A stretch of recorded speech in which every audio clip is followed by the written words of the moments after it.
Hey kids, and welcome to the show. Today I'm going to be talking to you about how smart people are actually not really as intelligent as you think, and how I can explain that to you with one of my old professions, youth ministry. I was a youth minister for 17, almost 18 years, different parishes in the Army, different facets, and did a lot of different cool ministry jobs and worked with youth. And I got to do itinerant ministry. I got to travel around the country talking to youth, preaching basically, sharing my faith, sharing the Catholic faith. And I was able to speak with full authority. Well, why is it that this kid that doesn't really know everything could speak with authority in the Catholic Church? And how could I speak with authority in some of the other professions that I've had? I'm going to stick with the youth ministry one because it's the most transparent. But here it is. When I was young, I had to work a little harder. I was basically kind of like a middle cousin. I was my next oldest cousin, or the next youngest cousin, was 4 years older than me, and my brother 7 years younger than me. So I was kind of like the baby cousin, and then we had this new generation happen. So I always had to try to be better at things. And because my cousins were always 4 years ahead of me, I was always striving to be as good as them and never succeeding, but always trying to be as good as them. So later in life, I continue to have that kind of mentality. And it's, I want to be as good as whatever I'm trying to do. And over the course of my life, I've gotten to experience a lot of really cool and amazing things. I've had some really cool jobs, and I've got some great stories, and I'm going to start sharing more of those here. And this one is basically one of those. So I leave the Army and I go to work at Boy Scout camp for a little while, but my next job was college and a youth ministry job in a parish. And this is the weird part, because I was doing a job and going to college for a degree to do the job that I already had. And so as I was in college, I started to get disillusioned with some stuff. Mostly the fact that I had to take, um, you know, for me, it was freshman seminar, I think, where I had to go learn how to balance a checkbook. Now, remember, I had served in the military before I went to college. And I get it. I probably should have paid more attention, but I'd already had life experiences and I was ready to learn. And at the end of the first year, I realized I really hate college because I went there to learn theology, I went there to learn nursing, and I was taking English classes. I get it. You got to make sure people can write, but I was making straight A's in those classes. So I was just bored. And then I ended up deciding I'm going to stop doing all this and I'm just going to start getting smart. So remember, I am working for the church now. I'm a youth minister right now. While I'm in college, I was hired on my experience as a minister in the military. So I am working as a youth minister. I am in college doing theology, doing nursing, and realizing that I'm wasting my time in college. So then I decided to just start make my own degree basically. And what that was I was taking more philosophy, theology classes, and I stopped doing the nursing thing, but just started to focus on education. And so when I sat in front of youth since high school, I spoke with authority over theology that's thousands of years old. And how could I do that? I mean, I was doing it at 16 years old. Well, most smart people are actually pretty dumb about everything except what they're smart about. Yeah, that was a long way to get here. But that's it. I just throw myself into things. And when I was in the military, I wanted to be the best shooter with the M16. And I was like, oh, I could do the 249, that's a machine gun. And I was like, oh, I can learn about the Mark 19. It was just learn, learn, learn, learn. And I've always been the kind of person that's just like, learn, learn, learn, learn, learn. So that I did. I learned, learned, learned, learned, learned. Youth, for the most part, always ask the same questions. And so it's really easy to be able to quote scripture when almost every youth asks the same question year after year. And you build on it as you learn, as you pray, and as you grow, and as you hopefully are reading.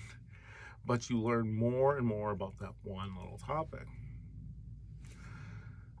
In youth ministry, most questions are about relationship.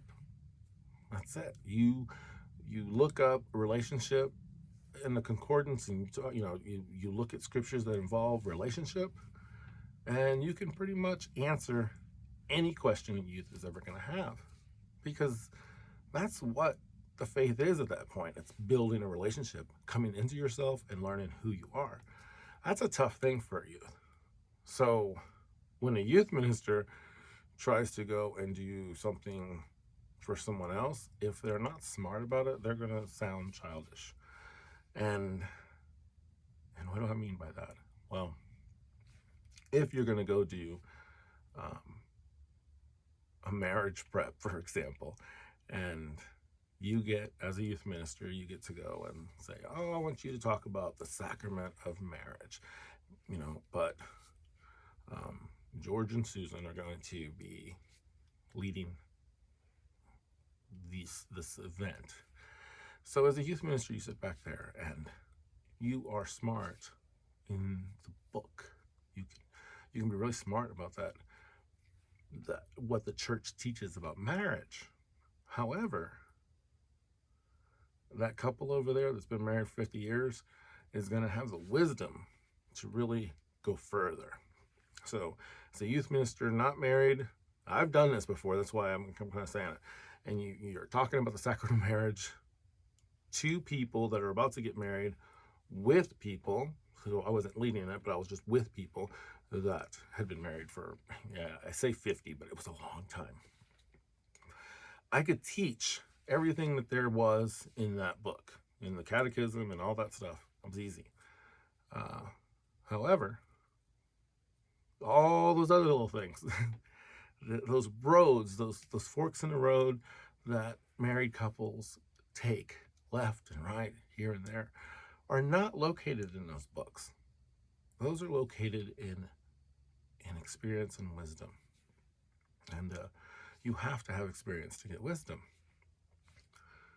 So now I realize that I never really knew as much about my faith when I was just focused on teaching it to one group of people. So now I've been teaching it to my kids, and in turn learning it more for myself, and focusing on the lives of the saints and doing some more meditation. And wow, has it been a different experience.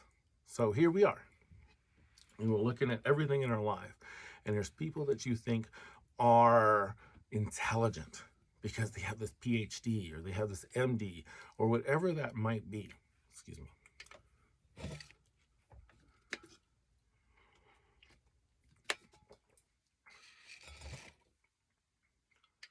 But you have to realize that regardless of what that degree is, MD, PhD, OD, MD, div, whatever it is, that person is only smart about that one thing. Because doctors call plumbers and plumbers call doctors. It's just the way life is. And you don't have to know everything to be intelligent. You just have to know that you are not the bearer of all knowledge. Some of us jump into things and we learn a lot about it. I've learned a lot in the last couple of years. I learned a lot about carpentry, about plumbing, about electrical work, about just about everything, this YouTube channel. Never did a YouTube channel until last March, I think, is when I started. I'll have to look that up. So I can tell you what, I'm an expert at this. And so I can only teach people that haven't gotten here yet. You have to look to other people that have been there, other people that you respect and admire, and know that to be smart, it doesn't mean you have to know a lot about everything in the world. To be smart is to know a lot about that one thing that's important to you and to know where to go to find the information that you need. So I feel like today was rambling, even though I also think I was on point as far as keeping with my notes. So the takeaway today, after all of that, and we'll see if we'll get through this, don't discount your knowledge. Don't discount what you know how to do. It really doesn't matter what your job is. You know, if your job is, I got this little chicken with a little sticker on the front. I was just thinking, if your job is to put that little sticker on the front of that little chicken, I don't know how to do that. But I bet you the person that does it knows everything there is to know about doing it. So look for wisdom. Don't look for people that are excited with you. Look for people that did it and are still excited. Until next time, work hard, be kind, and have fun.